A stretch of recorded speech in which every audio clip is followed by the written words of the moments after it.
You should play Fallout 76 in 2023. Seriously, you heard me right.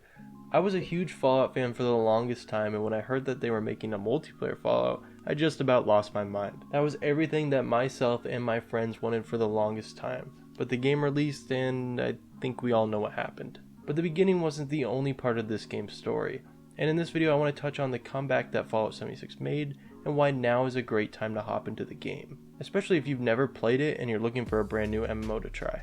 If you enjoyed this video, I ask you to please do me a favor and hit that like button, and if you could be so kind to subscribe as well, that would be awesome. But let me hop into my reasoning. When the game first launched, I bought it on Xbox One of all platforms, and to say I was disappointed would probably be the biggest understatement. I felt like this was a worse Fallout 4 with an inferior building system, no NPCs to interact with, and just a boring world to explore. So I left, and so did my friends, off to play whatever else was available at the time. In 2019, they introduced the Wild Appalachia update. This brought in some pretty cool features like a survival mode, brewing and distilling, and a legendary vendor that you could exchange and scrap legendary items with. This was a huge update at the time as it brought in much needed endgame features alongside additional skills. But oh man, that was just the preview. In 2020, the Wastelanders update came out. And if they could have just delayed the launch of the game until they released this update, I don't think anyone would have been too upset with Bethesda.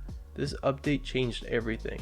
It brought human NPCs to the game, a new main story quest, an actual dialogue system, new creatures, new gear, a new reputation system. I could honestly keep going on and on because this update basically saved the game, and I wish it was available from the very start. 2020 also brought the introduction of seasons, where now there was a battle pass style system that I know a lot of people aren't a big fan of a battle pass system, but this one was free to progress in as long as you played the game. The system brought in new camp items, cosmetics, emotes, and even more. They closed out 2020 by releasing Steel Dawn, an update that added the Brotherhood of Steel, new quest lines, and improved features along the way. 2020 alone was huge, but the game wasn't quite where it needed to be in order to completely resolve all the issues at launch, which is what made 2021 and 2022 so important for the game's future. The year of 2021 brought things like punch card machines, which allowed you to have multiple builds for your character, basically a staple for any MMO.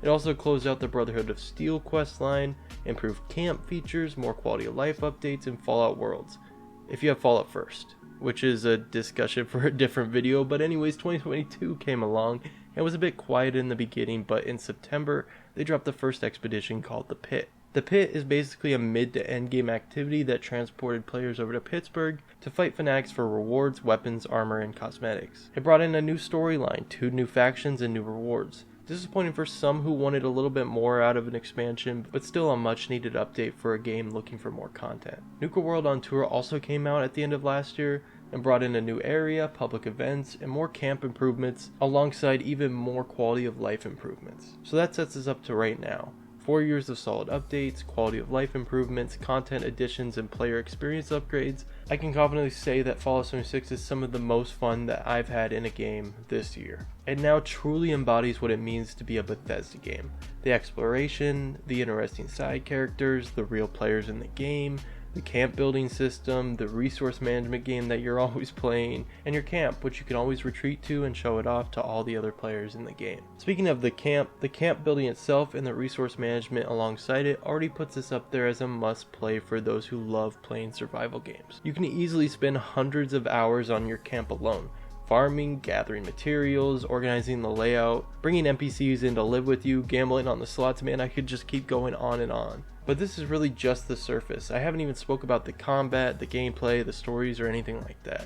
But to be honest, in regards to the combat and gameplay, if you liked Fallout 4, you'll still like it in Fallout 76. If you weren't really that big of a fan of it, then I'm sorry to say that not much has really changed. If you never played Fallout 4, that's okay. Give this one a try with a friend, and if you're even okay with the experience, go back and play 4. You won't regret it. The story and lore is still out there for you to explore as well, and I won't spoil anything, but there are definitely some cool references to the past games and other areas within the Fallout universe. It's definitely not the greatest story ever told, but it's miles better than what was in the game when it first launched. So enough about the past and the present. What's on tap for the future of the game? Well, it's the future of the game itself alone that is the reason why I think right now is the best time to play. If you were like me watching the Xbox showcase this summer and saw the Fallout ad start playing, your heart might have skipped a beat. No, unfortunately we're not seeing a new Fallout game, but what we are seeing is a brand new expansion to Fallout 76. Another expedition is coming soon in the form of Atlantic City, a unique area to explore, and it leaves open a lot of questions for what the expansion might hold for players.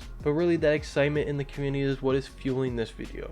It made me think that more people need to hop on board to try out the game and see really what it's all about. In fact, in the time of writing, I went through kind of the YouTube search to see if people were looking to play this game, and there were a ton of videos recently about how you should get back into it. Luckily, if you have access to Game Pass, you can pick up the game for free.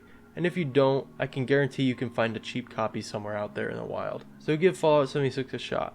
Come back to this video after trying it and let me know what you think of the game after doing so. If you guys stuck around for this long in the video, I genuinely thank you guys for watching, and ask you again to please leave a like and subscribe. But until the next video, I'll catch you guys later.